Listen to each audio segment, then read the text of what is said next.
पित्रे ब्रह्मोपदेष्ट्रे मे गुरवे दैवताय च प्राप्याय प्रापकायास्तु नमः श्रीनिधये नमः। श्रीमान् वेङ्कटनाथार्यः कवितार्किककेसरी वेदान्ताचार्यवर्यो मे सन्निधत्तां सदा हृदि। पुत्रिणे चिदचित्पित्रा पौत्रिणे परमेष्ठिना सृषावते जगन्मात्रा वात्स्याय गुरवे नमः। यस्मिन् पदं यतिपदेर्वदनारविन्दात् निष्क्रामदेव निधदे निगमान्तभाष्यं तस्यैव तं भगवतः प्रियभागिनेयं वन्दामहे वरदविष्णुपदाभिधेयं सत्कुर्वता संसदि शिष्यवर्गान् अनन्यलभ्यैरखिलैः स्वचिह्नैः श्रीभाष्यसिंहासनमात्मनीनं यस्मै च दत्तं यतिशेखरेण यो नित्यमच्युतपदाम्बुजयुग्मरुक्म व्यामोहतस्तदितराणि तृणाय मेने। अस्मद्गुरोर्भगवतोऽस्य दयैकसिन्धोः रामानुजस्य चरणौ शरणं प्रपद्ये। व्यासं वसिष्ठनप्तारं शक्तेः पौत्रमकल्मषं पराशरात्मजं वन्दे शुकतातं तपोनिधिं। हरिः ओम्। यः पूर्व्याय वेधसे नवीयसे सुमज्जानये विष्णवे ददाशति। यो जातमस्य महतो महिब्रवात् सेदुश्रवोभिर्युज्यञ्चिदभ्यसति। तमुस्तोतारः पूर्यं यथा विदर्तस्यां गर्भगो हविषापि पर्तनाम् आस्य जानन्तो नाम चिद्विभक्तनाम्। बृहत्ते विष्णो सुमतिं भजामहे इन्दुणै पदुमत्तलर्महल्तनक्कुमिन्बन् नर्पुवितनक्किरैवन् தன்துணையாயர்பாவன பின்னை தனக்கிரை மற்றையோர்க்கெல்லாம் வன்துணை பஞ்ச பாண்டவர்க்காகி வாயுரை தூது சென்று எங்கும் என் துணை என் துணை என் துணை எந்தை தந்தை தம்மானை திருவல்லிக்கேணி கண்டேனே. யதப்சுதே சரஸ்வதி गोष्वश्वेषु यन्मधु तेन मे वाजिनीवति मुखमंधि सरस्वती। नारायणं नमस्कृत्य नरं चैव नरोत्तमं देवीं सरस्वतीं व्यासं ततो जयमुदीरयेत्। नमस्सदसे एतर्हि भगवतो महापुरुषस्य अपार करुणांबुराशे राशिद वात्सल्येक जलधेः भक्तवत्सलस्य श्री लक्ष्मी नृसिंहस्वामिनः सिकंदराबाद विकारिणः परया कृपया अत्र कीसै स्कूल मंटपे स्वामी देशिकस्य महाभारतं तावत् अनुभोक्तुम् अभ्यागतेभ्यः समेभ्यः आस्तिक महाजनेभ्यः सुस्वागतां वाचं परिसमर्प्य आचार्य करुणावलंबी करुणाकरदासः इमम् उपन्यासम् आरभे। समेयूयं समाहित चेतस्का भूयास्त भूत्वा इमम् उपन्यासं संशृणुध्वं श्रुत्वा च तस्यैव भक्तवत्सलस्य श्री नालावसार लक्ष्मी नृसिंहस्य परया कृपया अखिलान् अभीष्टान् हितान् मनोरथान् संप्राप्य समेधमान विभवाः सह पुत्र पौत्र मित्र कलत्र बांधवाः शतायुष समुल्लस्त इत्याशास्य संप्रत्युपन्यासमारभे। சுவாமி தேசிகன் மகாபாரதம் அப்படின்னு தலைப்பு சிம்பிளா தேசிக பாரதம் அப்படின்னு போடுற வழக்கம். இன்னும் கொஞ்சம் தெளிவாக இருக்கட்ட பேர் சுவாமி தேசிகரின் மகாபாரதம் தேசிக சபையில் நடக்கிறதுனால. சுவாமி தேசிகன் மகாபாரதத்துக்கு பலவிதமான தொண்டுகள் பண்ணியிருக்கார். மகாபாரதத்துக்கு ஆதி பாரதம் ஒன்று இருக்கு.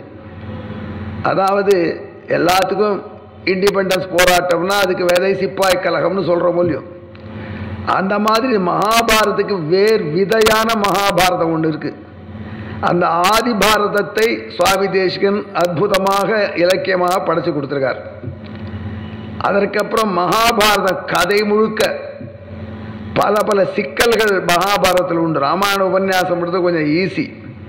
மகாபாரத உபன்யாசம் பண்ண ஆரம்பித்தோம்னா பல கேள்விகள் கேட்பான். ராமாயணத்தில் வாலிவதத்தில் கேட்பா, அவ்வளோதான், மற்றபடி கேட்க மாட்டான்.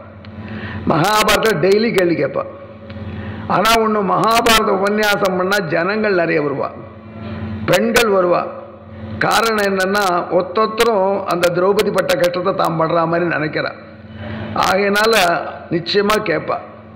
நிறைய பேர் வரத்துக்காகத்தான் இந்த மகாபாரதத்தில் தலைப்பை போட்டது. மகாபாரதத்தில் தலைப்பு போட்டால் அப்போது கோயம்புத்தூரில் ரொம்ப நாளைக்கு முன்னாடி ஒரு மாதம் மகாபாரத உபன்யாசம் பண்ணேன்.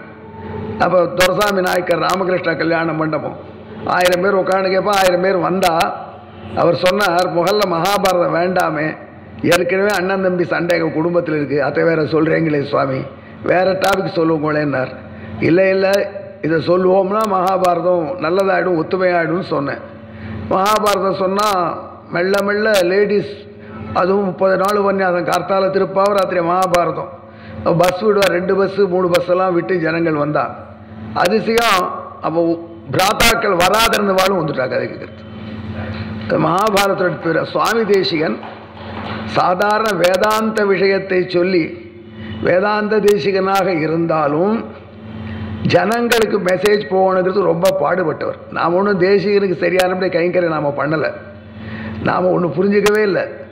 மக்களுக்கு நிறைய பேருக்கு ரீச் பண்ணுறதுக்கு என்ன பண்ணணும், அதான் தேசிகன் பாடுபட்டார். சங்கல்ப சூரியத்தில் ஒரு சின்ன நிகழ்ச்சி. சங்கல்ப சூரியத்தில் சிஷ்யன் கேட்குறான் குருதேவரை, தேசிகன் எழுதின ட்ராமா வாதி டிபேட் வருது, மற்ற மதத்தோட டிபேட், வாதப்போர். அதில் எந்த மீடியத்தில் வாதப்போர் பண்ணலான்னு கேட்குறான் சிஷ்யன் குருதேவரை. எந்த லாங்குவேஜ் யூஸ் பண்ணி பண்ணலான்னு கேட்குறான். சமஸ்கிருதமா, தமிழா, பிராகிருதமா?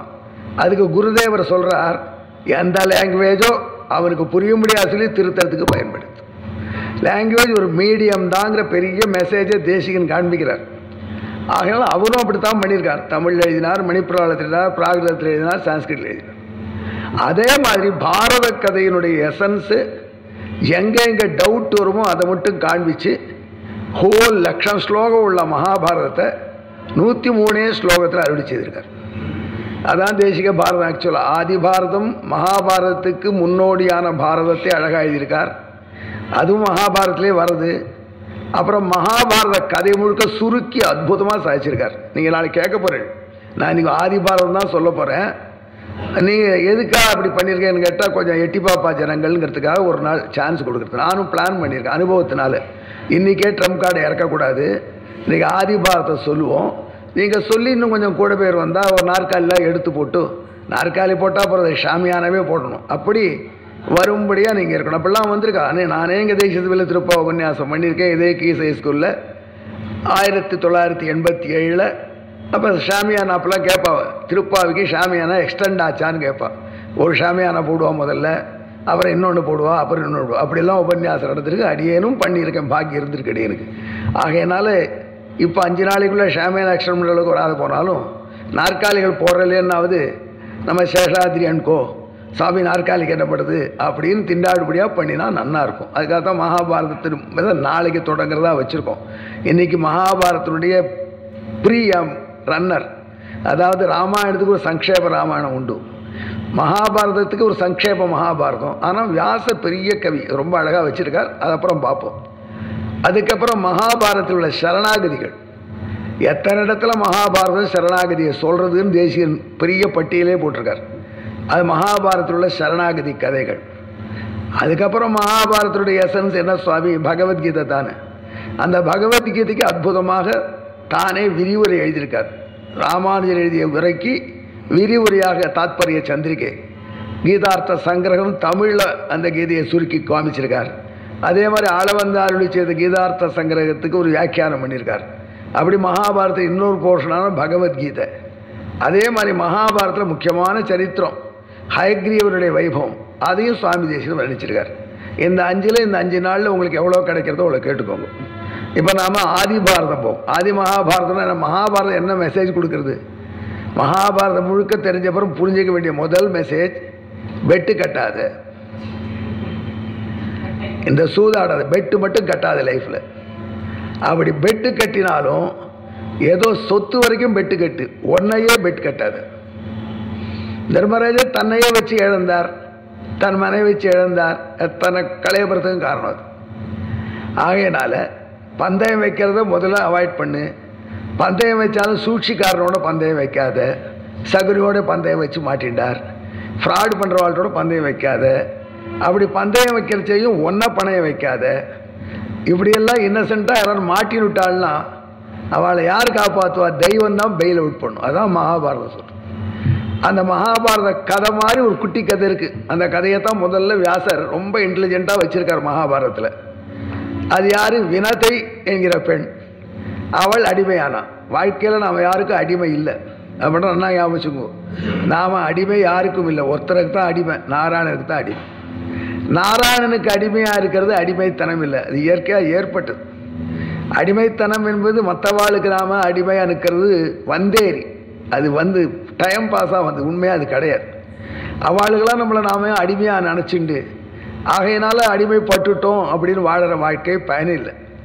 அதனால் யாரான்னு இந்த தோற்று போனால் எனக்கு அடிமைனா சாரி, நான் நாராயணனுக்கே அடிமை.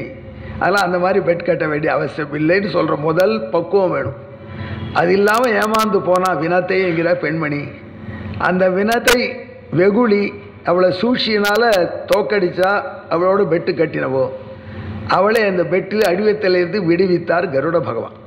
இந்த கதையை வியாசர் ஆதிபுருவால முதல்ல வச்சிருக்கார். 17 அத்தியாயங்களில் சௌபர்ணம்னு சொல்லி கருட பகவானுடைய வைபவத்தை விஸ்தாரமாக எப்படி தாயை அடிமைத்திலிருந்து விடுவிச்சார் அப்படிங்கிறத சொல்கிறார். திரௌபதிக்கும் பாண்டவர்களுக்கும் அடிமைத்தலை வந்தது. அதிலிருந்து கண்ணபிரான் அவர்களை விடுவித்து காப்பாற்றி வெற்றி கொடுத்தது தான் மகாபாரதம். அதில் இதுதான் மகாபாரதத்துக்கு கரு. அதனால் ஆதி பாரதம் அப்படின்னு சொல்கிறோம். அதை இன்றைக்கி பார்ப்போம். அதே தேசிகன் ரொம்ப பிரமாதமாக வியாசர் சொன்ன கதையை தமிழ்நாட்டில் அடிக்கடி சொல்லுவாள். வால்மீகி பாடின பாட்டை கவிதையாக மாற்றிவிட்டான் கம்மன்னு பெருமைப்பட்டுப்பான். அது மாதிரி வியாசருடைய அந்த கதையை அற்புதமாக கிராண்டாக மெஜஸ்டிக்காக சொல்கிறார் தேசிகன். அதை எப்படின்னு பார்ப்போம். பர்துர்வராத் கஷ்யபஸ்ய கர்ப்பம் தக்ஷசுதே முனே அண்டேபியோ நிஸ்ருதா பூர்வம் கத்ரூபுத்ராயதாகயகா. வியாசருடைய ஸ்லோகம் இது. ஒரு வரலாறு சொல்கிறார். அந்த வரலாறு ஏன் சொல்கிறாருன்னு கேட்பேள். இந்த பாரதத்தில் மட்டும் ஒரு பெரிய ப்ராப்ளம். இது ஏன் வந்ததுன்னா இன்னொரு கதை சொல்லணும், அது ஏன் வந்ததுன்னா இன்னொரு கதை சொல்லணும். அடியப்படுறா பாரத பட்டான்னு போயிட்டே இருக்கும். இப்போ சத்திக்கு பாம்புகள்லாம் ஒரு வேள்வியில் விழுந்து மாண்டு போச்சு. ஜனமேஜேன்னு வேள்வி பண்ணினா தன் அப்பாவான பரீட்சித்து, அந்த பரீட்சித்தை தக்ஷகன் கடித்து மாண்டு போயிட்டார். தக்ஷகன் அவனாக கடிக்கல, ஒரு ரிஷிபுத்திரருடைய சாபத்தினால கடித்து பரீட்சித் மாண்டு போனார். ஜனமேஜன் அப்படியே சிம்பிளாக தான் இருந்தான்.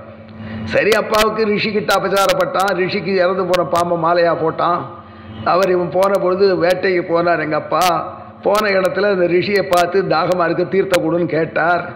அந்த முனிவரோ பாவம் தியானத்தில் இருந்தார். கண்ணை திறந்து தியானம் பண்ணார். இத்தனை வருஷம் உபன்யாசம் கேட்டிருக்கையிலே தியானம் பண்ணுறதுனா கண்ணை மூண்டு கிடையாது. தியானம் படித்தா கண்ணை திறந்துருக்கணும். நம்மளால் முடியலை. நம்ம கண்ணை திறக்காத போனாலே டிவி தெரியுது, விராட் கோலி பேட்டிங் தெரியுது. அதில் நம்ம கண்ணை திறந்துவிட்டோம்னு நமக்கு இது என்ன ஆகும்? அதெல்லாம் கண்ணை மூடினுட்றோம். அப்படி இல்லை, கண்ணை திறந்து 2 கண்ணாலையும் மூக்கின் நுனியை பார்க்கணும்னு கண்ணபிரான் சொல்கிறான். எப்படி தியானம் பண்ணணும் கீதையெல்லாம் 6வது அத்தியாயத்தில் சொல்கிறான். 2 கண்ணையும் திறந்துட்டு மூக்கின் நுனியை பார்க்கணும் அப்படின்னு சொல்ல, தன் மூக்கின் நுனியை பார்க்கணும்னு சொல்கிறான்.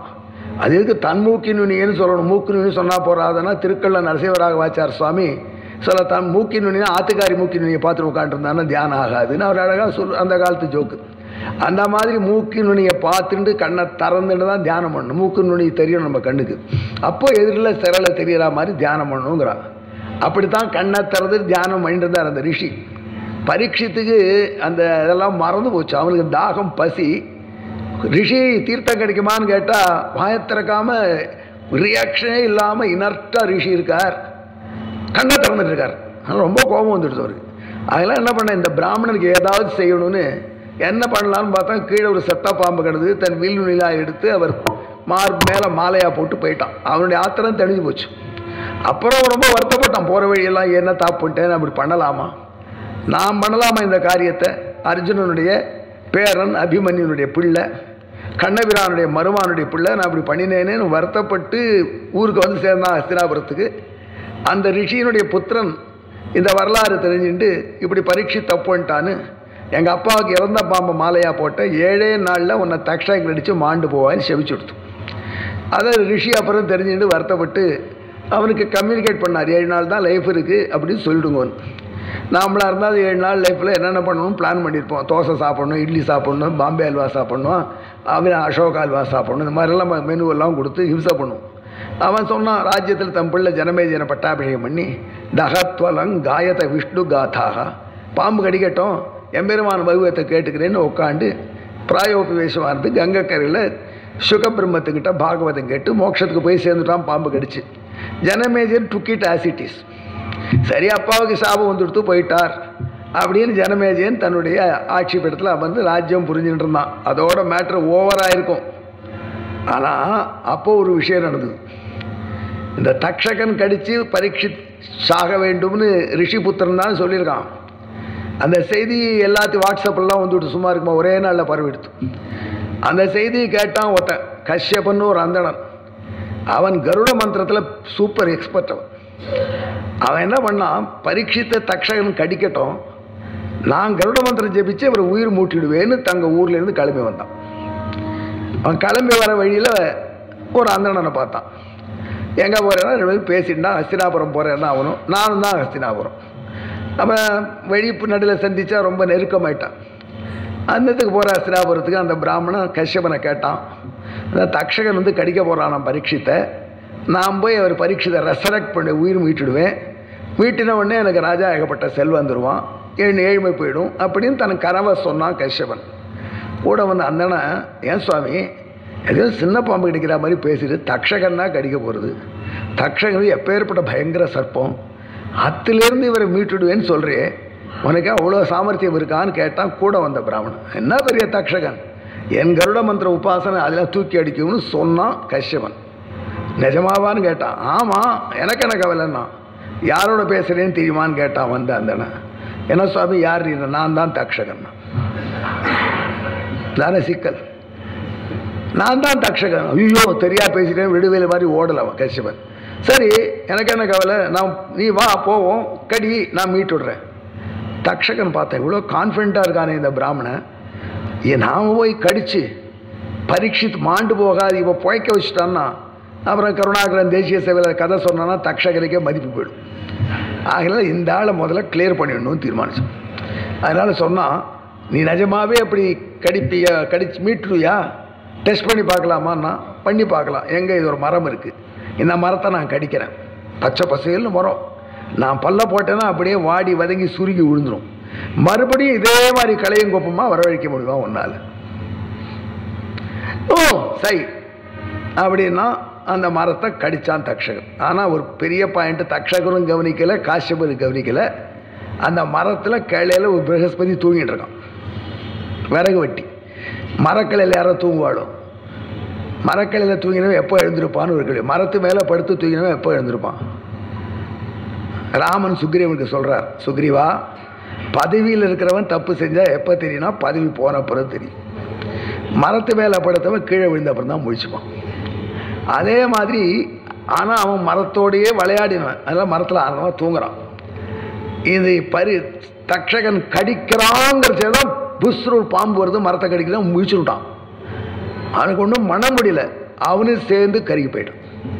இது நல்லா கனவாட்டம் அவனுக்கு தெரியுது, பாம்பு வந்து கடிச்சது தானே, நான் மரத்தை கடிக்கிறது தான் படுத்துருக்கிற மரத்தை. தக்ஷகன் சொன்னான், கஷ்யபா இப்போ காமி ஒன்று சாமர்த்தியத்தான். கஷ்யபன் கருட மந்திரம் ஜபிச்சான். அதிசயம், அந்த மரம் மறுபடியும் அதே மாதிரி கிளையோட இலையோட பச்சை 10 நாள் 20 நாள் இல்லை, உடனே நம்ம விறகு வெட்டி உட்பட விறகு வெட்டி பார்த்தா ஆட செத்து போனோம் எழுந்துட்டு நினச்சிட்டு இருக்கான். பார்த்தான் தக்ஷன், அப்போ உன்னை விட்டால் நம்ம பேர் கெட்டு போயிடும், நீ how much you expect from பரீட்சித்னு கேட்டான். எவ்வளோ எதிர்பார்க்குறேன், அந்த காலத்துலேயே இந்த கதை தான், எவ்வளோ எதிர்பார்க்குறேன்னு கேட்டான். இவன் ஒரு அமௌண்ட்டு சொன்னான். அதை விட 50% கூட குறைய இந்த பக்கம் ஊருக்கு வராத, ஊருக்கு திரும்பி போய்டு வீட்டுக்கு அப்படின்னு தங்கிட்ட ரத்ன குவியெல்லாம் வர வச்சு அவனை பரீட்சித்தை காப்பாற்றாதபடி தள்ளி விட்டு போய் சேர்ந்தான் அஸ்தினாபுரத்துக்கு. கடிச்சான், பரீட்சித்து மோட்சத்துக்கு போயிட்டார். இதாகிடுத்து. இதான அப்புறம் இந்த விறகு வெட்டி யோசிச்சுட்டே இருந்தான். அவன் விறகு வெட்டிக்கு மெல்ல ஒரு யாருன்னு தக்ஷகன் தான் கடிச்சது நம்மளை. ஒரு அந்தணன் காஷ்யபனுங்கிறவன் ஏதோ மந்திரம் ஜெபிச்சு சரி பண்ணிட்டான். அந்த காஷ்யபன் யார், எந்த ஊருக்காரன், ஒரு மண்ணும் தெரியல அப்படின்னு அவன் விறகு வெட்டி அப்படியே இந்த சின்னத்தம்பி ஒரு சினிமாவில் வரா மாதிரி மெல்ல மெல்ல அவனுக்கு ஞாபகம். இதாச்சு, டிவியில் வர்ற சின்னத்தம்பிக்கு தான் என்ன பண்ணோம் தப்புன்னு அப்புறம் தான் பண்ணலேன்னு தெரியும். அது மாதிரி மெல்ல மெல்ல தோணித்து. அதுக்குள்ளே கஷ்யபன் ஊருக்கு வந்தான். நிறைய பணம் வீட்டில் வந்து ஆத்துக்காரி சொல்லி புதைச்சி வச்சான். ஏன்னா இவ்வளோ பணம் எப்படி எதுவும் ஊருக்கார கேட்பா. அதுவும் அக்ரகாரத்தில் ஒம்பு பேசுறதுக்கு காத்துட்ருக்கான். அதுக்காக குவிச்சு வச்சான். ஆர்ட்டையும் சொல்லலை. வேதம் சொல்கிறது யதா வாமம் வசு விவிதானகா கூகதி. நிறைய பணம் வந்தால் மறைச்சி வைக்க ஆசைப்படுவாள். ஆனால் பெண்கள் அப்படி இல்லை. இத்தனை பணத்தை வச்சுட்டு ஒரு நகை இல்லாமல் திண்டாடுறேன், என்னத்துக்கு வச்சிருக்கீங்க? புதைச்சி பூதம் காமிக்கிற மாதிரி, பூதம் காக்கிற மாதிரி. ஒரு கொஞ்சம் பணம் கொடுக்க தகமாளிகளை போய் அது வாங்கிட்டு வரேன், இது வாங்கிட்டு வரேன், மெல்ல மெல்ல நகை போட்டுண்டா மனைவி. ஊருக்காராக பேசுகிறான், எப்படி பணம் வந்ததுன்னு விசாரிச்சா. மெல்ல மெல்ல ரைடு மாதிரி எல்லாரும் கேட்டவுடனே உண்மையை சொல்லிட்டான்.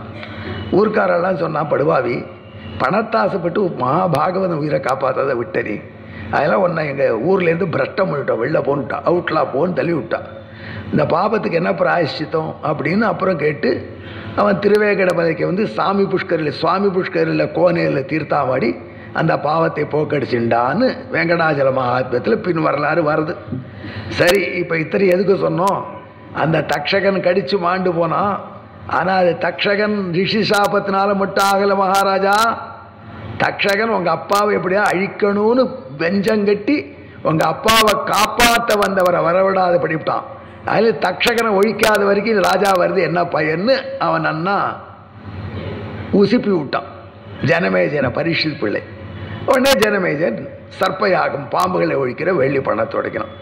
அதில் எல்லா பாம்பும் வந்து விழுந்தது அப்படின்னு இந்த வரலாறு பாரதத்துக்கு முன்னோடியாக சொல்ல போகிறான். அந்த யாகம் பதில் நின்று போச்சு. அந்த யாகம் நின்று போகிற உடனே ஜனமேஜன் வருத்தப்பட்டான், பேயாயிடுவோன்னு. இல்லை, மகாபாரதம் கேட்டு சரியாயிடும்னா மகாபாரதம் கேட்டு நிறைவேறும். மகாபாரதங்கிறது எல்லா குறையும் போக்கடிக்கக்கூடியது, கேட்க சொன்னான் அப்படின்னு வரலாற்றுக்காக வியாசர் முன்னுரையாக இந்த கதையை சொல்ல வைக்கிறார். அப்போது பாம்புகள்லாம் நெருப்பில் வந்து விழுந்ததுக்கு காரணம், இந்த சத்திரயாக பாம்புகளை சர்ப்பயாகணும்னு ஜனமேஜன் பண்ணுவானே, பாம்புகள் விழுவானே, அதுக்கு காரணம் என்னன்னு கேட்டால் அந்த பாம்புகளுக்கு அவன் அம்மாவை கொடுத்த சாபம். அம்மா பிள்ளைகளுக்கு சாபம் கொடுப்பாள். இந்த கதை புதுசாக இருக்கு.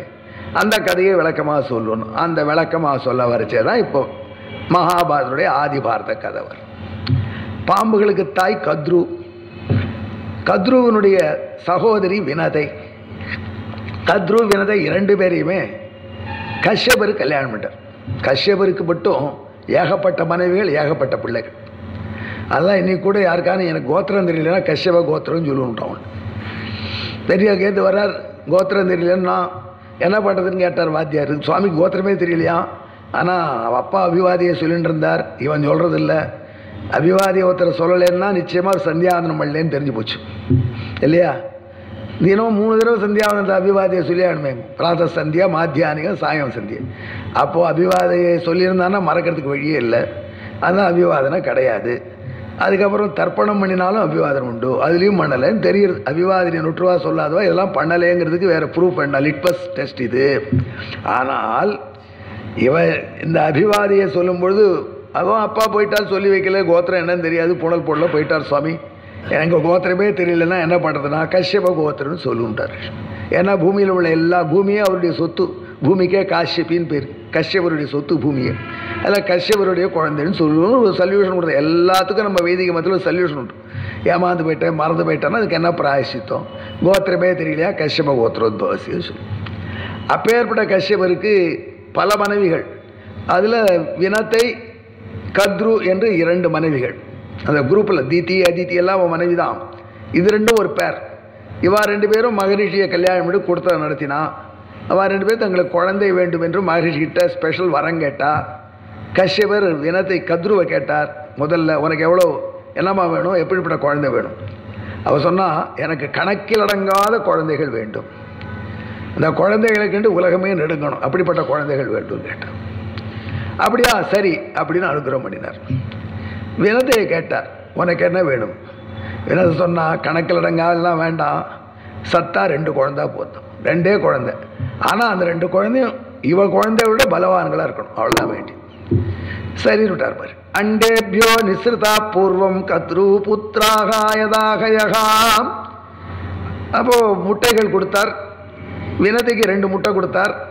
கத்ருக்கு ஏகப்பட்ட முட்டைகள், அதெல்லாம் பொரிஞ்சு பாம்பு குட்டிகள் அங்கே இங்கே சுத்த ஆரம்பிச்சிருச்சு. ஆனால் வினதையினுடைய அந்த 2 முட்டைகளும் பொரியவே இல்லை. பல ஆண்டுகள் ஆயிடுத்து. கத்ரு பிள்ளைகளோட பேரனோட சுத்ரா. வினதைக்கு இன்னும் முதல் பிள்ளையே பிறக்கலை. பிபேத் அண்டத்வயாதேகம் பிபேதாண்டத்வயாதேகம் ஈர்ஷயா வினதா ததா பிபேத அண்டத்வயாதேகம். அப்போ பார்த்தா பொறுக்க முடியல. மகாபாரத கதை கேட்டவாளுக்கு ஒரு விஷயம் ஞாபகம் இருக்கும். காந்தாரி திருதராஷ்டிரனுடைய மனைவி சிவபெருமானை பூஜை பண்ணி 100 பிள்ளைகள் வேண்டும்னு கேட்டு வரம் வாங்கியிருக்கா. அந்த டேட்டா தெரிஞ்சுதான் பீஷ்மர் திருதராஷ்டிரனுக்கு அவளை கல்யாணம் பண்ணி வச்சார்.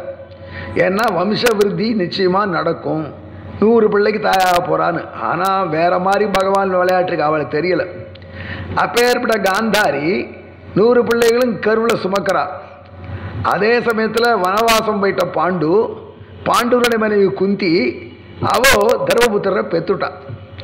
அந்த செய்தி காட்டிலேருந்து வருது.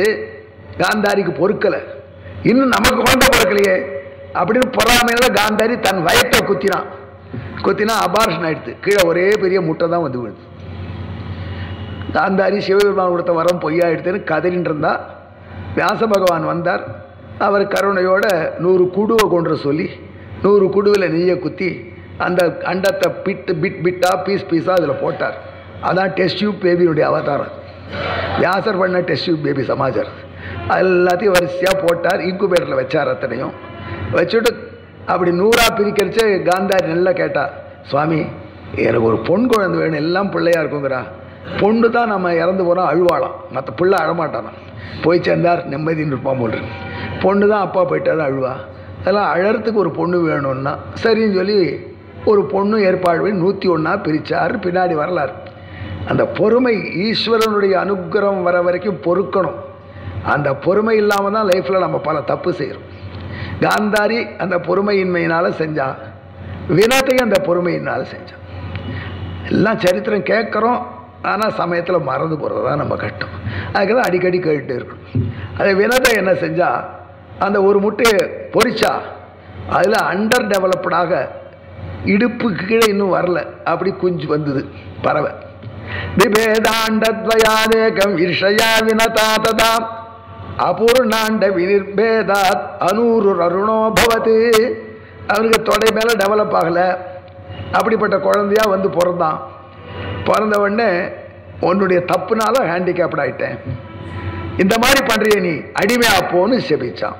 குழந்தை அம்மாவை பிறக்கரிசே செபிச்சுடும். இது ஷேய் தந்த சாபம். உடனே கதறினா, தன் கட்டத்தை எடுத்து சொன்னான். உடனே அவன் சொன்னான், என் தம்பி வந்து உன்னை காப்பாற்றுவான், அடிமையத்திலேருந்து விடுவிப்பான், ஆனால் தயவுசெய்து அந்த முட்டையை மட்டும் அவசரப்பட்டு பொறிச்சுடாது, பொறுத்தார் பூமி ஆழ்வார்னு சொன்னான். வினதை ரொம்ப வருத்தப்பட்டு கஷ்யப்பட்டு சொன்னான். வினதை இன்னசென்ட், எங்கள் ஊர்லாம் சொல்லுவா வெள்ளந்தியானவன், வெள்ளந்தியம். அப்போ கஷ்யப்பட்டு போய் அழுதா தன் தப்ப சொல்லி. கஷ்யப்பர் சொன்னார் பிரம்மாட்ட போய், இந்த குழந்தைக்கு என்ன லைஃப்னு. பிரம்மா சொன்னார், ஹேண்டிகேப்டுக்கு ரிசர்வேஷன் உண்டு போஸ்டிங்கில், நான் ஒரு ரிசர்வேஷனில் வாங்கி தரேன், சூரிய பகவானுடைய தேருக்கு டிரைவராக இருக்கட்டும் அப்படின்னு சூரிய பகவானுக்கு அருணனை டிரைவராக வச்சேன். முதல்ல இன்றைக்கும் சூரிய பகவானுடைய தேரில் காலால் ஆப்ரேட் பண்ண வேண்டாம், கிளச்சு பிரேக்கு ஆக்சிலேட்டர்லாம் கையில் இருக்கு போல இருக்கு. அதை கொடுத்து அனுரு என்று சொல்லக்கூடிய தொடை இல்லாத அருணன் சூரியனுக்கு சாரதியானம். இப்போது கத்ரு 2வது முட்டையை பொறிக்கணும் காத்துன்றகா. அந்த சமயத்தில் அருணனுடைய சாபம் பலிச்சுடுத்து. ஒரு நாளைக்கு கத்ருவும் வினதையும் ஒரு குளத்தங்கரில் துணி துவச்சுட்டுருக்கான்னு வச்சுக்கோங்க. வேலைக்காரி இல்லாமல் எல்லாரும் வேலைக்காரி படுத்துகிற ப்ராப்ளம் எவ்வளோ இருக்குது. முக்கியமான நாளில் அவ்வளோ லீவ் போட்டு விட்றா, என்றைக்கு வேணுமோ அன்றைக்கி வரமாட்டா, எப்போ வரக்கூடாது இப்போ வந்து நிற்போம். அந்த மாதிரி வேலைக்காரி இல்லாமல் முடியலை. இத்தனை துணி துவைக்க வேண்டியிருக்கேன்னு பாவம் கத்ரு கஷ்டப்பட்டு துணி துவைச்சிட்ருக்கா ஒரு குளத்தில், வினத்தையும் கூட துணி துவைக்கிறா. அப்போ தூரக்க பளீர்னு வெள்ளவளேர்னு தேவலோகத்து குதிரை உச்ச ஷவஸ் போச்சு. அதை பார்த்துடா என்ன வெளுப்பு அப்படின்னு சொன்னா வினத்தை இன்னசென்டா.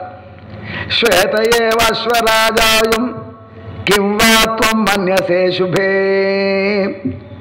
அதை பார்த்தா கத்ரு, சில பேர் யார் எது சொன்னாலும் வெட்டி பேசுவா உடனே, அவளுடைய சுபாவம் அது. சி சரியா பாக்குறடி, அதுக்கு உடம்பெல்லாம் வெளுப்பு, வால் மட்டும் கருப்பு, வாலும் வெளுப்புன்னு இவளுக்கு தெரியும், தெரிஞ்சும் கூட ஒரு ஆர்கியூமெண்ட் அவர். இல்லை இல்லை, கிருஷ்ணவாலவகம் மன்யேகயமேனம் சுசிஸ்மிதே. வியாசாச்சாரிய ஸ்லோகம் இது. ஏகி சார்த்தம் மயா தீவ்ய தாசி பாவேன பாமினி. இல்லடி வால் கருப்பு இல்லக்கா, மொத்தமும் வெளுப்பு. இதை பார் என்ன சொல்ற, பெட்டு கட்டிக்கிறியாருன்னா. அந்த வால் வெளுப்பா இருந்தானா கருப்பா இருந்தாலும் பெட்டு கட்ட வேண்டிய அவசியம் இல்லை. இன்னைக்கு விராட் கோலி செஞ்சுரி அடிச்சாருன்னா அடிக்காது, எத்தனை பேர் பெட்டு கட்டிருப்பா, ஜெயிச்சிருவா. செஞ்சுரி பெட்டு கட்டிடுவா, செஞ்சுரி அடிப்பான்னு சொன்னவா ஜெயிச்சிருப்பா. சில பேருக்கு பெட்டு கட்டு எதுக்கு எடுத்தாலும், பெட்டு கட்டுறியா அப்படின்னா சரி அப்படின்னா வினதை. அது வால் கருப்புன்னு தெரிஞ்சா என்ன பண்ணுவேன், நீ என்ன பண்ணணும், எனக்கு நீ அடிமையாயிடணும், நான் சொல்கிற வேலையெல்லாம் செய்யணும். அப்போ வேலைக்காரி ப்ராப்ளத்தை கத்ரு ஒரே இதில் சால்வ் பண்ணிட்டேன். தோற்று போனால் பர்மனெண்ட் வேலைக்காரி கிடச்சிட்டோம். வினத்தை சரி எல்லாம் வெளுப்பாருன்னா நீ எனக்கு அடிமையாகணும் பேசி முடிச்சுட்டா.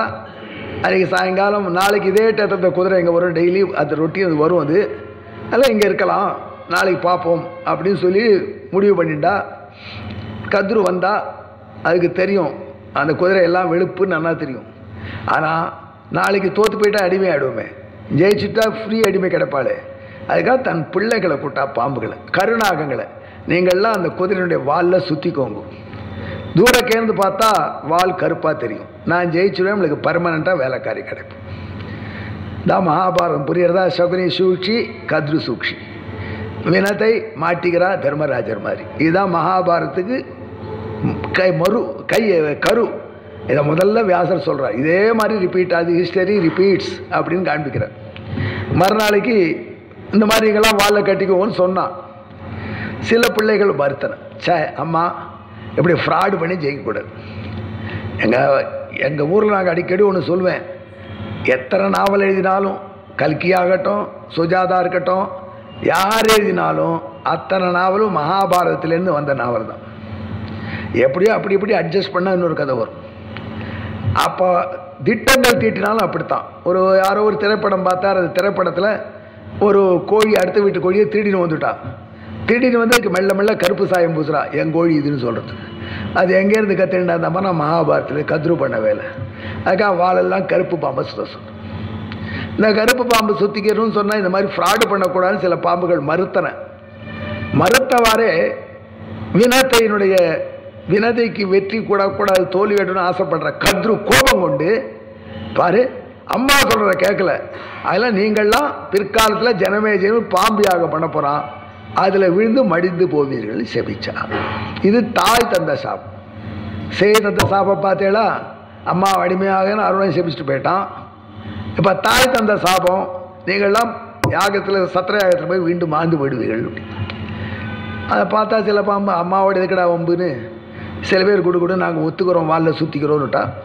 மறுத்த பாம்புகள் ஜனமேஜ நேரத்தில் மடிய வேண்டி வந்தன, அதெல்லாம் அவர்கள் மடிஞ்சு போனேன். முடிஞ்சு போயிட்டா கதை. கேட்குறவன் சொல்கிறான், வினத கதை என்னாச்சு அதை சொல்லு மேலே.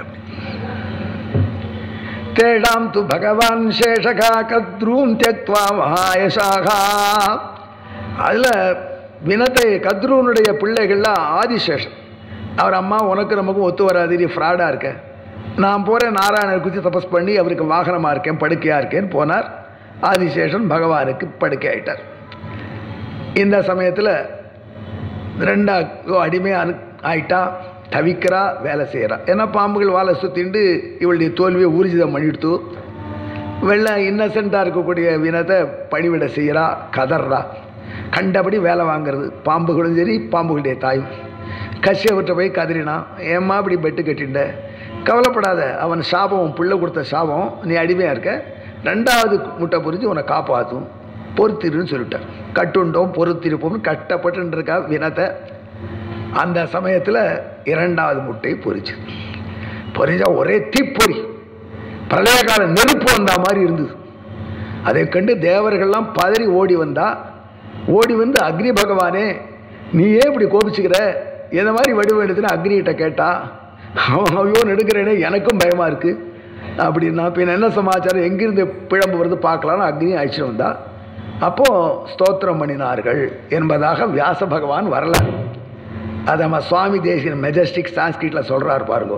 வித்ராசாத்வீதி ஹோத்ரம் பிரதமம் அதிகதைஹி அந்திகே மந்ததாம்னா பூயஸ்தேனைவ சார்த்தம் பயபரதரளைஹி வந்திதோ தேவபிருந்தைஹி கல்பாந்த க்ஷோபதக்ஷம் கதபு கிருபயா சங்கிபம் தாமச்சண்டம் பித்வாண்டம் நிர்ஜிகானகா பவபயமிகன கண்டயத்வண்டஜேந்திரகா. எங்க இருக்கு சுவாமி இந்த பிடிச்ச ஸ்லோகத்தை எடுத்து சொல்ற, இந்த வரலாறு சொல்றான்னு கருட பஞ்சாசம். கருட பஞ்சாசத்தில் கருட பகவானை பற்றி 51 ஸ்லோகம் சாதிக்கிறார். அந்த கருட பகவானுடைய விருப்பத்தை நிறைவேற்ற இந்த ஸ்தோத்திரம் பண்ணிதேங்கிறார். நேயர் விருப்பம். கருட பகவான் கேட்டாராம் தேசிகனை, என்னை பற்றி ஒரு ஸ்தோத்திரம் பண்ணி என் வரலாறுலாம் வச்சு. ஆதி பாரத வரலாறு முழுக்க அமிர்தமசனா அமிர்தாகரண பருவான்னு ஒரு பகுதி கருட பஞ்சாசத்தில் 17 அத்தியாயத்தில் வியாசர் சொன்னதை அப்படி சுருக்கமாக அங்கே அழகாக காண்பிக்கிறேன். ஆனால் ட்ராமாட்டிக்காக காண்பிக்கிறேன். வியாசர் சொல்கிறதுக்கும் தேசிய வித்தியாசம் இது. அதே கதை தான் அவர் சொன்னதான் எடுக்கிறார். வித்ராசாத் வீதி ஹோத்ரம் பிரதமம் அதிகதைஹி அந்திகே மந்ததாம்னாம் பூயஸ்தேனைவ சார்த்தம் பயபரதரளைஹி வந்திதோ தேவபிருந்தைஹி கல்பாந்த க்ஷோபதக்ஷம் கதமபி கிருபயா சங்கிபம் தாமச்சண்டம் பித்வாண்டம் நிர்ஜிகானோ பவபயமிகன கண்டயத்வண்டஜேந்திரகா. அக்னி பகவான் முதல்ல போய் கதறினா தேவர்கள். அவன் இவரோட கூட தானும் வரேன், இந்த சோர்ஸ் நான் இல்லைன்னு வந்து நின்னான். அப்போ அவர்கள் துதித்தார்கள், நாட்கள் இழுக்க துதித்தார்கள். உடனே அந்த முட்டையிலிருந்து வெளிவந்த கருட பகவான் தன்னுடைய அனலை வெப்பத்தை குறைச்சுண்டு சுருக்கினார். அப்படி அம்மாவின் முட்டையிலிருந்து வெளிவந்து தன்னுடைய தேவர்களும் மற்றவர்களும் கேட்டதற்காக தன்னுடைய வெப்பத்தை குறைத்து கொண்டு ரொம்ப சாந்தமூர்த்தியான கருட பகவான் நம்ம சம்சார தாபத்தை போக்கடிக்கட்டும், நாம சம்சாரத்தில் கட்டப்படாம காப்பாற்றட்டும் பிரார்த்திக்கிறார். இது மகாபாரத கருக்கதைக்கு அழகான வரலாறு மேல சொல்றார். குழந்தை வளர்ந்தது. அந்த குழந்தை எப்படி விளையாடும்? வியாசர் இந்த விளையாட்டை ரொம்ப சுருக்கமாக சொல்றார். தேசிகன் அழகாக சொல்றார். கதையா அப்படியே டிராமாவை காண்பிக்கிறார். வீட்டு குழந்தை விளையாடினா என்ன பண்ணும்? சாமான் எடுத்து கடப்படாமல் உடைக்கும். இல்லைன்னா என்ன குழந்தை சுவாமி இந்த குழந்தை சும்மா இருக்கு ஒன்றுமே செய்கிறது இல்லை அப்படின்னா சரியில்லை, ஆக்டிவாக இருக்கணும். 2-3 சாமானை உடைக்கணும், 2 பொம்மையை உடைக்கணும், அப்போ தான் குழந்தை. அதே மாதிரி அட்லீஸ்ட் ஒரு டிவி ரிமோட்டையாவது தூக்கி போட்டு உடைக்கணும். இந்த குழந்தை எப்படி உடைச்சுதுன்னா க்ஷுண்ணக்ஷோணீதராணி, கருட குழந்தை க்ஷுண்ணக்ஷோணீதராணி எல்லாம் மலைகளையும் உடைச்சது தன்னுடைய வலிமையினால். க்ஷுபித சதுரகூபாரதிம்யத்கருந்தி, அந்த குழந்தை தண்ணி நிறைய தொட்டிலே தண்ணி வச்சிருந்தேன்னா தூக்கி கொட்டும் குழந்தை. அப்போதான் அது குழந்தைக்கு ரொம்ப பிடிச்ச விளையாட்டு, தண்ணி தூக்கி கொட்டுறது. இந்த குழந்தை என்ன பண்ணும்? 4 சமுத்திரம் தொட்டி அதுக்கு தன்னுடைய ரக்கைகள்னால சமுத்திர ஜலத்தை அப்படி தூக்கி வெளில போட்டுருமா. அவ்வளோ வலிமையான புல்கிறத வர்ணிக்கிறார். க்ஷுபித சதுர கூபாரதிம்யத்கருந்தி துட்டியத்தாராதராணி, மேல இருக்கிற கீழே தள்ளணும். ரக்கை அடிச்சதுன்னா வானத்தில் நட்சத்திரங்கள் கீழே விடும். ஸ்தபுடித விபுதஸ்தானகா நிக்ஷிபேயுகு, தேவர்கள் தலைகீழ விழுவா, அப்படி எல்லாத்தையும் உருட்டி விடும். பாதாள பிரம்ம சௌதாவதி விகித முதா வர்த்தனானி, குழந்தை என்ன பண்ணும்? மாடியிலேருந்து கீழே இறங்கும், கீழே இருந்து மாடிக்கு போகும். நமக்கு அவ்வளோ சக்தி இல்லை, மேலே போனால் கஷ்டமாக இருக்குது. குழந்தைக்கு எனார்மஸ் எனர்ஜி, மேலே போகும் கீழே வரும், மேலே போகும் கீழே வரும். அதுக்காக அந்த காலத்தில் கீழே வந்து அடிபட்டுட்டோம், மாடிக்கு படிக்க ஒரு கதவு போட்டு ஒரு பூட்டிலாம் வைப்பா. இந்த குழந்தை என்ன பண்ணுன்னா நேரம் பிரம்மலோகமாகிற மாடிக்கு போகும். அங்கிருந்து தர பாதாளத்துக்கு வரும், மறுபடியும் மேலே போகும். எதுக்கடா போனேன் வந்தேன்? சும்மா போனேன் வந்தேன். அந்த குழந்தை அப்படி விளையாட்டு. பாதாள பிரம்ம சௌதாவதி மிகித முதா வர்த்தனானி அஸ்மதார்த்திம் பிரம்மாண்டஸ்யாந்தராளே பிரகதி ககபதேகே அத்பக கிரீடிதானி. பார்த்தா பாரதத்தை எப்படி தேசியம் கொண்டு போற ஆச்சு. குழந்தை வளர்ந்தது, ரொம்ப வலிமையா இருக்கு. வலிமையா இருக்கிற குழந்தைய பாம்புகள்லாம் சொல்லிது, டேய் இங்க வரா, எங்களால் தூக்கிட்டு புதுசாக ஒரு தீவு இருக்குது, அந்த தீவுக்கு தூக்கிட்டு போ. இங்கே போர் அடிக்கிறது, அந்த தீவு நன்னா இருக்கான். நான் ஏன் தூக்கிட்டு போகணும் உங்களை? தூக்கிட மாட்டா, நீ அடிமை, உங்கள் அம்மா அடிமை, அடிமையின் பிள்ளை அடிமை. அம்மா இப்படி சொல்கிறாள் என்ன? ஆமாண்டான்னா அதில் புதிய தீவுக்கு எடுத்துப்போம். அந்த தீவில் கருடன் இறக்கினார்னா இறங்கினா பாம்புகள்லாம் கருடனை பார்த்து நன்னா இல்லை, வேறு தீவுக்கு கொண்டு போம். ஒரு பாட்டு வரும் பார்த்துக்கலாம் சினிமாவில், கொலம்பஸ் கொலம்பஸ் புதிய தீவு கண்டுபடி விடுமுறை வந்துடுத்துன்னு. இந்த பாட்டு இந்த வாரத கதையை வச்சு தான் எழுதியிருக்கான். அந்த மாதிரி தூக்கிட்டு போவோம். ஏண்டாவது கஷ்டமாக இருக்குது, நாம் இந்த மாதிரி வேலை செய்யணுமான்னு அம்மா கேட்டார் கருடன். நம்ம அடிமை, கருடனுக்கு பொறுக்கல. நாம் அடிமைன்னா ஏன் அடிமை? இப்படி நான் தோற்று போயிட்டேன் பந்தயத்தில். ஓஹோ, அது தப்பு, ஃப்ராடு பண்ணி அந்த வெள்ளை குதிரையை கருப்பு வால் உள்ளதாக சொல்லி இதுகள் சதி பண்ணியிருக்கு. சரி, இதிலேருந்து எப்படி மீட்டோம்னு அதனால் போய் கத்ரூட்டை கேட்டார். நானும் எங்கள் அம்மாவும் அடிமை இல்லாமல் இருக்கு, என்ன தரணும் உங்களுக்கு? அவள் சொன்னால், வானுலகத்தை அமிர்தத்தை கொண்டு வந்து கொடு, வானுலகத்திலேருந்து அமிர்தம் கொண்டு வந்து கொடு, அமிர்தம் கொண்டு வந்து கொடுத்துட்டியாருன்னா நீங்கள் 2 பேரும் அடிமை இல்லைன்னு விட்டு விட்றேன். அதுக்காக கருட பகவான் அம்மாட்ட வந்தார். அம்மா, வானுலகத்திலே அமிர்தம் கொண்டு வரணும், நான் போகணும், போயிட்டு வரணும், கொஞ்சம் நல்ல சாப்பாடு. அடிமை ஒன்றும் சோறு போட மாட்டேங்க, பழைய சாதம் தான் போடுறான். சாப்பிட்றதுக்கு நல்ல சாப்பாடாக ஒன்று சொல்ல ஏற்பாடு பண்ணி. எங்கள் ஊர்லலாம் அம்மா உணவகம்னு ஒன்று இருக்குது. அந்த மாதிரி இங்கே வர அண்ணா உணவகம் இருக்கா, அது மாதிரி அம்மா உணவகம், அங்கே போய் சாப்பிடணும். அம்மா உணவு கொடுத்தா சொல்கிறா, டேய் பையா, இங்கே பக்கத்தில் ஒரு வேட்டு வச்சேரி இருக்குது. நிஷாதானம் சகசிராணி தான் புக்வா அமிர்தமானயா. கருடன் கழுகுதான ஆயிரக்கணக்கான வேடர்கள் அட்டகாசம் என்று திரியறா. ஜனங்கள் வாழை பார்த்து நடுக்கிற ஆன்டி சோஷியல் எலிமெண்ட்ஸ். நீ ஒன் வலிமையினால் அவள் எல்லாரும் அடித்து சாப்பிட்டுட்டு அமிர்தம் கொண்டு வா, ஸ்ட்ராங்காக போயிட்டு வான்னு சொல்லிட்டான். சரி அம்மா அப்படின்னா. அம்மா அப்படி சொன்ன உடனேயே கூட இன்னொருத்த சொல்கிறா, டே அந்த அந்த சேரியை முழுக்க விழுங்குறச்சே எச்சரிக்கையாயிரு, அதில் வேதம் படித்தவன் இருந்தான்னு அவனை மட்டும் விழிக்கூடாத. எனக்கு எப்படி தெரியும்னு கேட்டார். ஒரே குப்பையாக அள்ளி போட்டுருக்குச்சே, அதில் வேதம் படித்தவர் முதல்ல அனௌன்ஸ் பண்ண, வேதம் படித்தவர்கள் விலகி வாருங்கன்னு அனௌன்ஸ் பண்ண, யார் கேட்பா? அதனால அது சரிப்பட்டு வராது அம்மா. எப்படி தெரியும் வேதம் படித்தவங்க உள்ளே போகிறான்னு? எனக்கு அவுட் ஐடென்டிஃபைனா ஒரு வார்த்தை சொல்கிறா, யார் உன்னுடைய அப்படி கழுத்துக்குள்ளே போகிறச்சே கழுத்து அப்படியே எரியறதோ நெருப்பு வந்தா மாதிரி, அவன் வேதம் படித்தவர் வச்சுக்கோ, புறக்க அவன் துப்பிடுவோம். வேதம் படித்தவனுக்கு அவ்வளோ பவர் ஞாபகம் வச்சுக்கோ. நாம் அந்த பவர் வேண்டான்னு விட்டுட்டோம். நாம் தகே ரங்காரவத் புத்ரா, தகே ரங்காரவத் புத்ரா, நெருப்பு மாதிரி எரிச்சான்னா வந்தானன்னு தெரிஞ்சுக்கோ, அவனுக்கு உமிஞ்சிடு, மற்றவாளை சாப்பிடுன்னு சொல்லி அனுப்பிச்சா. நீ போயிட்டு வர வரைக்கும் நான் உனக்காக நீ பத்திரமா வருவேன்னு காத்துருப்பேன்டா, சாந்தி ஸ்வஸ்தி பராயணா அப்படின்னு மங்களம் பண்ணி அனுப்பிச்சான். கௌசல்யாதேவி ராமபிரான் வனவாசம் வரைச்சே சொல்கிறா, அமிர்தத்தை கொண்டு வரப்போன கருட பகவானுக்கு வினத்தை என்ன மங்களம் பண்ணாலும் ராமா அந்த மங்களத்தை அவனுக்கு பண்ணுறேன்.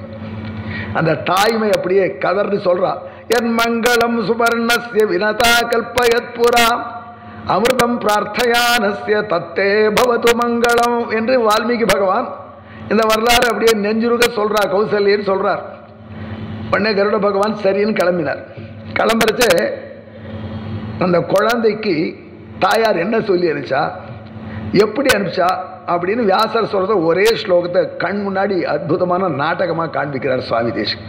சம்வித் சஸ்திரம் திசந்தியா, குழந்தை போகிறது அமிர்தம் கொண்டு வர ஏதாவது ஒரு ஆயுதம் கொடுக்க வேண்டாமா? அதுக்கெல்லாம் ஒரு அட்லீஸ்ட் ஒரு AK-47 இல்லாதவனா ஏதோ ஒரு கத்தியாவது கொடுக்க வேண்டாமா? என்ன கத்தியை கொடுத்தா அப்படின்னா, சம்வித் சஸ்திரம் திசந்தியா, அறிவு என்கிற கத்தியை கொடுத்தா. அறிவென்னும் உள்வாழ் உருவின்னு வர ஆழ்வார். அறிவு என்கிற கத்தி, பகுத்தறிவுங்கிற ஆயுதம் இருந்து, பகுத்தறிவு என்கிற ஆயுதம் இருந்தால் எல்லா இடத்துலையும் பொழைச்சிக்கலாம். அதனால தான் எங்கள் ஊர் தலைவர் சொல்கிறார், தம்பி புத்தியை தீட்டு கத்தியை தீட்டாதுன்னு.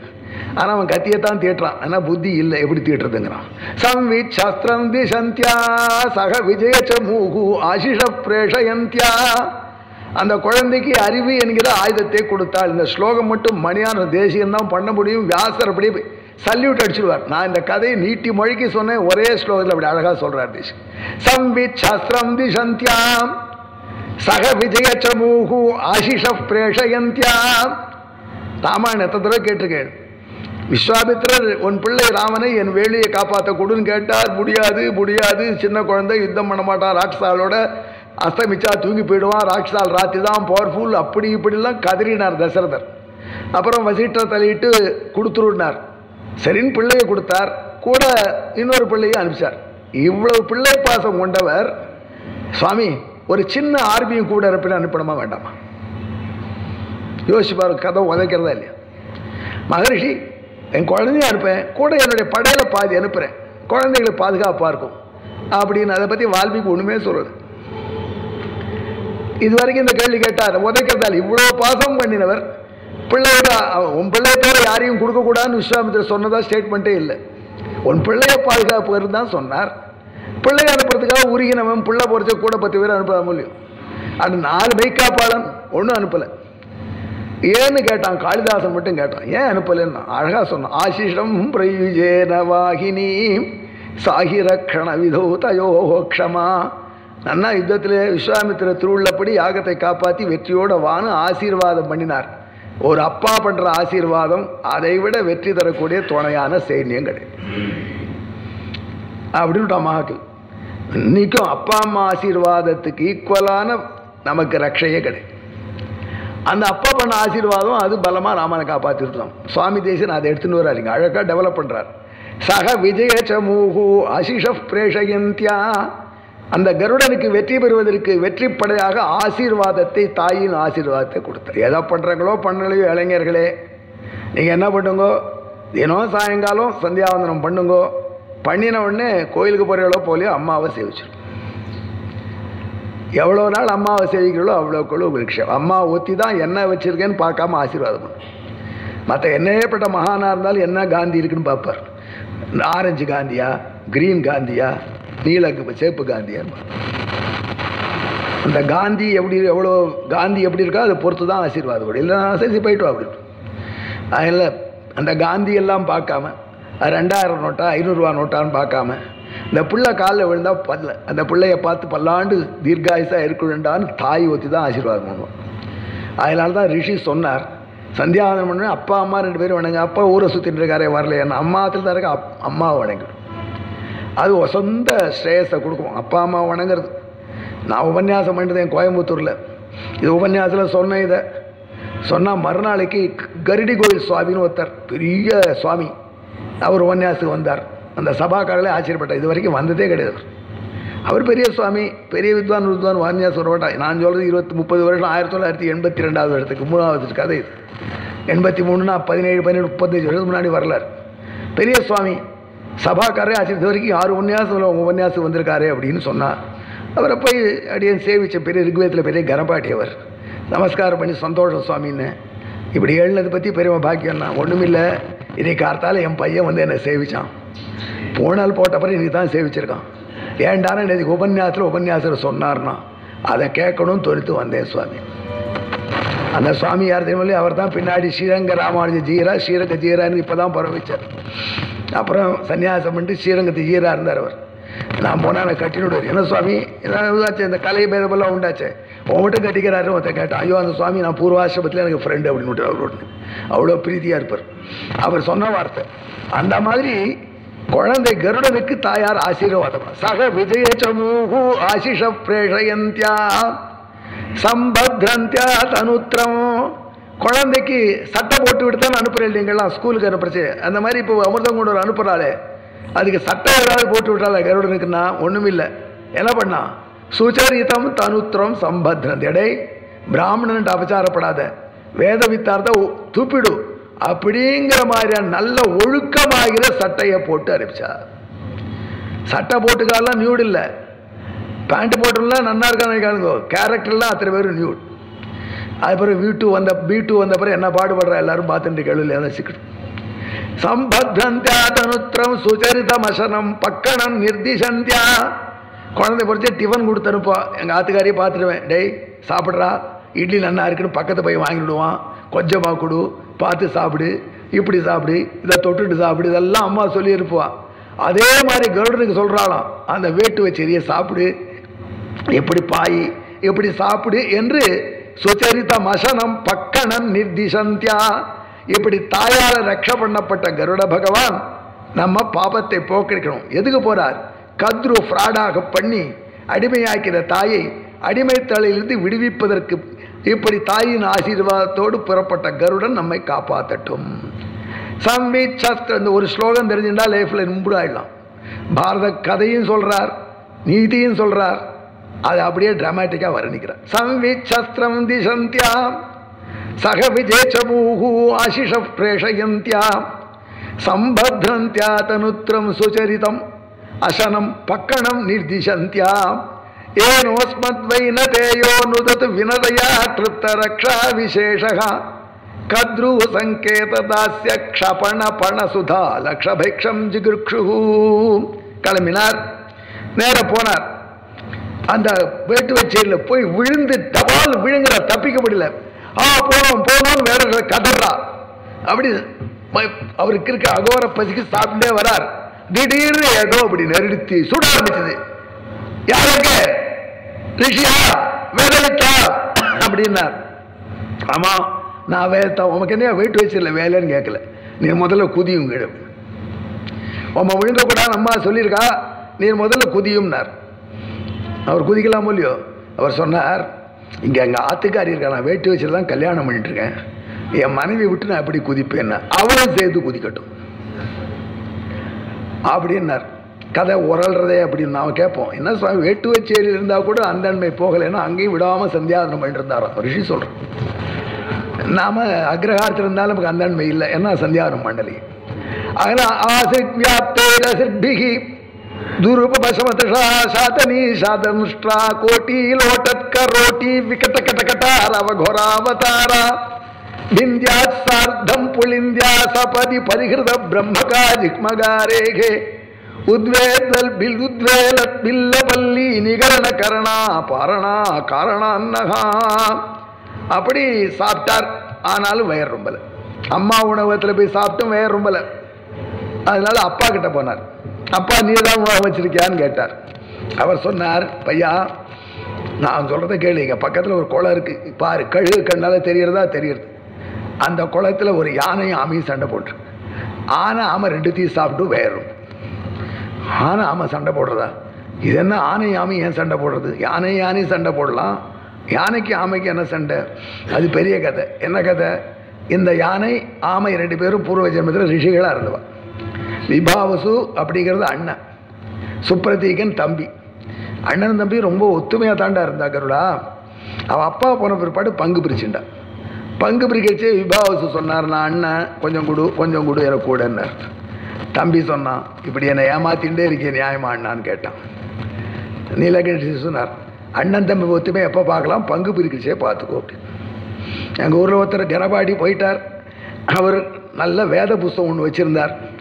அந்த புஸ்தகத்தை மூத்த பிள்ளை அத்தியனம் பண்ணுவேன், எனக்கு கூட ரெண்டாம் பிள்ளைக்கு வேதமே தெரியாது. அவன் சொன்னான், இல்லை எல்லாத்துலேயும் பாதி போடணும், நீ பாதி பக்கம் கழிச்சுக்கோ, நான் பாதி கழிச்சுக்கணும். அந்த மாதிரி தான் அண்ணன் தம்பிகள் இருப்பாளாம். இவன் என்ன பண்ணிட்டான், அந்த அண்ணா இப்படி ஏமாத்திரியன்னு தம்பி கேட்டான். டேய் மதம் பிடிச்ச அந்த மாதிரி பேசாதடா, நீ யானடா அப்படின்னு கோபிச்சுட்டார் விபாவசு. உடனே சொன்னா, நீ ஆமையா, ஆமை ஓட்டுக்குள்ளே ஓடுங்கிறாமல் ஓடுக்கிறேன்னா, ஆமையா போ யானையா போ. ரிஷிகள் வார்த்தை சாபம் பலிச்சுடுது. அண்ணன் தம்பி ஆனையாமையாயிட்டு. ஆனாலும் ஆமை ஆனையாக மாறினாலும் பகை போகலை. போகாத பகைக்கு அனுஷ்டானமும் போகலை. கார்த்தால எழுந்த உடனே யானை குளத்தில் வந்து சந்தியாவந்தனம் பண்ணும், அது வேற. சாபத்தினால யானையா இருக்கு. சந்தியாவந்தனம் மாத்தியானிகம், சந்தியாவந்தனம், தேவரிஷி பித்திருப்படம், பிரம்மயக்கியம், மாத்தியானிகம், மானசிக ஆராதனம் பண்ணிட்டு 2 கரும்பு கிரும்பு ஒடிச்சு சாப்பிட்டு நேரம் கோர்ட்டுக்கு வராமல் சண்டைக்கு வந்துடும். ஆமையும் அதே மாதிரி ரொட்டீனா. எங்கள் ஊரில் 2 பேர் தாயாதிகள் சண்டை போடுற 2 நல்ல சுவாமிகள். அவன் 2 பேரும் ஒரே வண்டியில் தான் ஊர்லேருந்து கோர்ட்டுக்கு போவா. 2 பேரும் திருவாரூர்ட்டு கோர்ட்டுக்கு போவா. கோர்ட்டு போய் அடி வெடின்னு சொல்லிட்டு மறுபடியும் திருப்பி சேர்ந்த இதே வண்டியில் வரும். அந்த மாதிரி யானையும் ஆமையும் சண்டை போடும். விடியற் கார்த்தாலே ரோதனை சுற்றி வர ரிஷிகள்லாம் பெரிய தலைவலி. அப்படி இன்றைக்கி சண்டை போடுறது, அந்த சண்டை போடுற யானையாமே அப்படியே சாப்பிட்டுடும். நீ தான் முடியும், இல்லைன்னா அந்த ரிஷிகளுக்கு நிம்மதி கிடையாது. சரி என்று கருடன் அந்த கொலைக்கரைக்கு வந்தார். கொலைக்கரத்தில் வந்தால் கருட பகவான் வந்து அந்த யானை ஆமையை சண்டை போடுறது 2த்தையும் தன்னுடைய நகத்தினால் அப்படி கவினார். 2 ஒரு நகத்தில் தொங்குறது. அப்பவும் சண்டை நடக்கிறது. அப்புறம் என்ன பண்ணார், அதை கொண்டு போய் ஒரு மரத்தை கிளையில் உட்காண்டார் சாப்பிடலாம்னு. அப்பவும் சண்டை போடுறது. எங்கள் குளத்தை விட்டு யார்கிட்டையும் தூக்கி நிறுத்துற மரத்துக்களுக்கு போய் தெரியலை. சண்டை போட்டாமலாம் அப்படி தான் போட்டிருக்கோம். நீ நானும் சண்டை போடுறோம், வெளியார் சிரிக்கிறான், எந்த இடத்துல இருக்கணும் மறந்து போய்ட்டு. எத்தனை கேஸ் போடுறா, எத்தனை சண்டை போடுறா, நாம் பார்த்துட்டே இருக்கோம். அப்புறம் அந்த யானை என்ன பண்ணிட்டு, யானையும் இது சண்டை போடுறது அப்பவும் ஓயலை, சரின்னு சொல்லி அழகில் தூக்கி போட்டார். அழகுலையும் சண்டை போட்டு, கருடனுடைய கழுத்துக்குள்ளே போச்சு, தொண்டைக்குள்ள அப்பவும் சண்டை போட்டு, வயத்துக்கு போச்சு அப்பவும் சண்டை போட்டு, கடப்படாமல் வயத்தில் சத்தம், அங்கேயும் சண்டை தொடரு. இப்படி எந்த இடமும் வித்தியாசம் இல்லாமல் சண்டை போட்ட சில மாமிகளும் மாமாவும் அப்படித்தான். வீட்டிலேருந்து கிளம்புறச்சே டாக்ஸியில் சண்டை போடுவா, பிளாட்ஃபார்த்தில் சண்டை போடுவா, இல்லை சண்டை போடுவா, இறங்க வரைக்கும் போடும். சாந்திர குரோதானுபந்தாது, அதை வர்ணிக்கிறார் ஒரு டிராமாட்டிக்காக தேசிக்கிறது.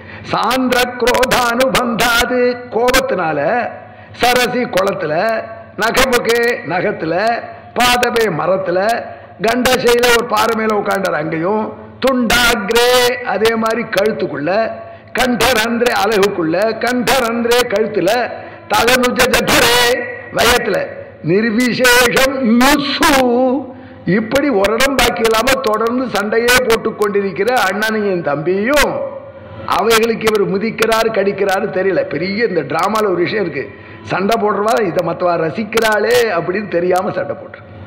அவ்யாதஸ்மான பவ்யாதி நகர ஸ்ரேணி தம்ஷ்டாபிகாது ஜீவகிராகம் கிரகித்வா கமட கரட்டினோ பக்ஷயன் பக்ஷிமல்லா.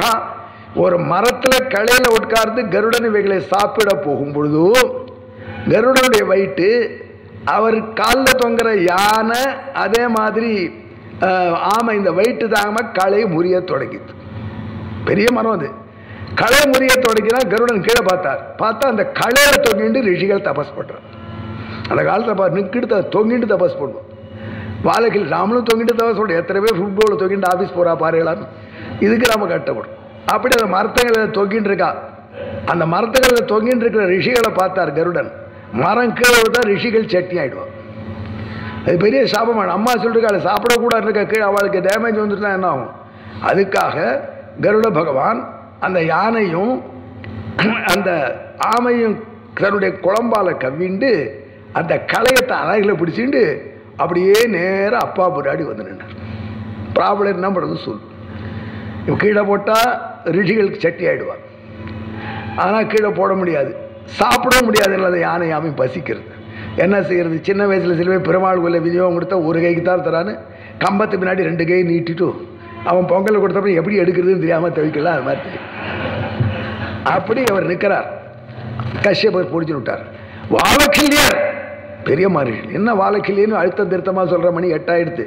கருட பகவான் என்ன பண்ணினார், அப்பா சொன்னார் இங்கேருந்து பக்கத்தில் பெரிய கணவாய் இருக்குது, அந்த கணவாயில் இந்த களையை போட்டுவிடும். ரிஷிகள் கூட தூக்கிட்டு தபஸ் பண்ணிட்டோம், நீ வேற ஒரு பாறையில் உட்காந்து இதை சாப்பிட்டுடும். அப்படி கருட பகவான் அந்த ரிஷிகள் யானையும் ஆமையும் சாப்பிட்டு தன்னுடைய அமிர்தத்தை கொண்டு வரதுக்காக கிளம்பினார். அப்போ என்ன நடந்தது? பாம்புகள் பரிகசித்தன. எப்படி பரிகசித்தன? போகிற அசடு எங்கே கிடைக்க போகிறது அமிர்தம்னு பரிகசித்தன. எப்படி பரிகசித்தார்கள்?